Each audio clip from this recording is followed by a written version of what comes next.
தம்பி என்ன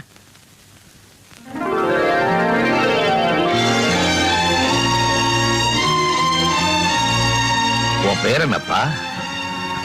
ராஜா. உங்க அப்பா அம்மா உனக்கு நல்ல பேரா தான் வச்சிருக்காங்க.